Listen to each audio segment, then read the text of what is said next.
So this is a review of the suspension upgrade that I made to my Interceptor a while back.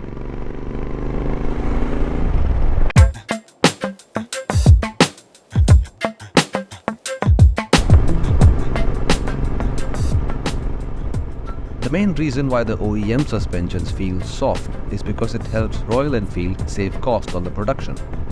Think about it. Why would a common man want to spend excessive amount on a motorcycle that he plans to use for daily commute? And maybe a little bit of showing off to his buddies. So they choose a suspension that is hard initially, and over a course of a couple of 100 kilometers, it softens up. The dimensions of those springs change, and then it becomes uncomfortable. And all the reasons begin to surface, like it bottoms out, etc., etc.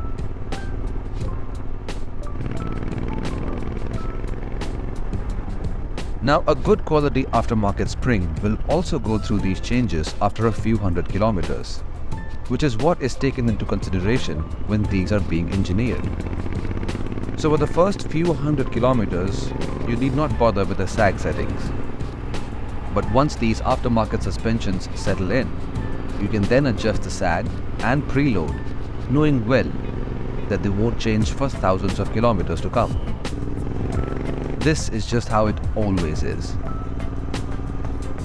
Logically speaking, making the preload harder than usual will make this process a bit faster. The rear shocks bear the maximum weight while we are riding the motorcycle, and they play a major role in overall comfort.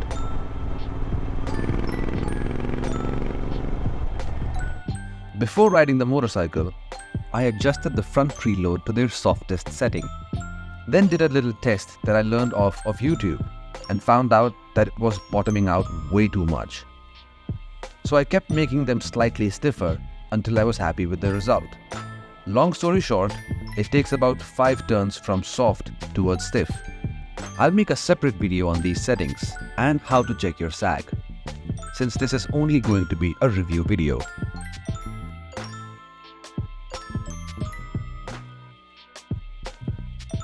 On the rear suspensions, the only way to precisely count preload tension is to count the rings. So these are at about 18. You can also adjust the damping on the rear suspensions. These are at the bottom of the springs. These springs have 30 clicks from soft to hard, so I set them to the softest settings first. Then did a little test and settled on 18 clicks towards the stiffest.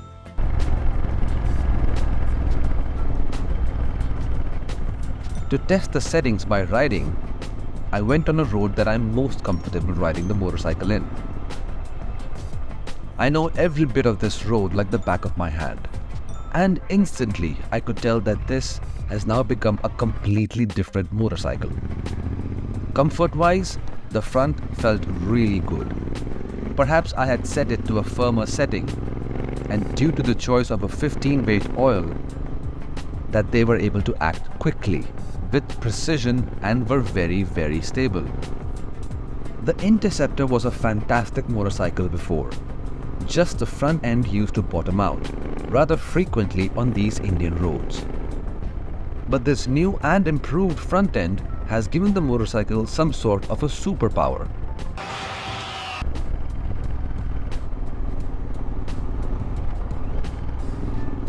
The rear suspensions are a completely different ballgame altogether. As it turns out, that at higher speeds, it is more stable. But I don't plan to ride the motorcycle beyond the speed of 80 kilometers per hour. That's just the way I ride the motorcycle. Also, there were some sections on the road where I used to brace myself before going through those, as that would make the motorcycle really uncomfortable.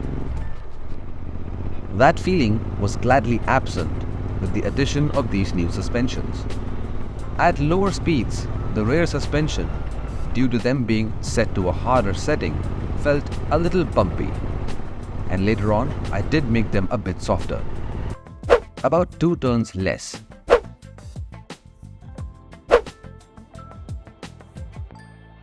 The front end was really amazing, no matter how I rode the bike.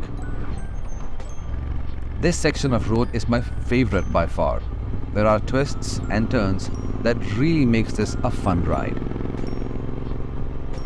And the combination of front and rear end was just perfect. The motorcycle just felt fantastically planted, with the ride quality smoother than ever before. My confidence was just made stronger, and I was able to take any line without having to worry about sudden road imperfections. We often believe that the purpose of the suspensions is to give us comfort and make the ride quality plush, but their actual purpose is to keep the tires in contact with the road. And this is where the YSS shine greatly over the OEM suspension. It has been designed to give the best performance. Keep in mind, the perfect balance between comfort and performance will not be achieved straight out of the box. It will come by a lot of testing, riding, and fine-tuning the setup. A little bit of patience will make you go a long way. Interestingly enough, I observed that I was not fatiguing out on this ride, which normally happens before the start of this particular stretch. So although these are not fine-tuned for comfort, they still manage to do a far better job than the OEM setup. As I come close to ending this video, I am at a point where I need to address a small question that I know is going to be asked. Is this setup worth the money? Well, these suspensions are not at all cheap, but they are absolutely worth the money you spend on getting them. And my advice is, if you do have a little bit of extra cash and don't mind getting this to achieve that extra bit of performance, you should definitely go for it. It all comes down to personal preference. The combined price for both the front and the rear suspension is rather a large amount, and not many people would choose to go all in. However, if you cannot go all in and get both, but you really want to go with either one, then my advice would be to go with the front kit.